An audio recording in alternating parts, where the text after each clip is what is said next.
સ્ત્રીલિંગ શબ્દો.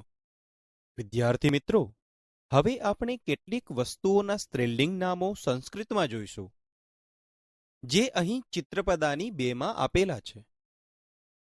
બાલિકા એટલે છોકરી, ઉત્પીઠિકા એટલે ટેબલ, લતા એટલે વેલ, સ્થાલિકા એટલે થાળી, પુષ્પધાની એટલે ફૂલદાની, શાટિકા એટલે સાડી, પેટિકા એટલે પેટી, ચટકા એટલે ચકલી, નદી એટલે નદી, ચુલ્લી એટલે ચૂલો, ઘટી એટલે ઘડિયાળ, કુંચિકા એટલે ચાવી.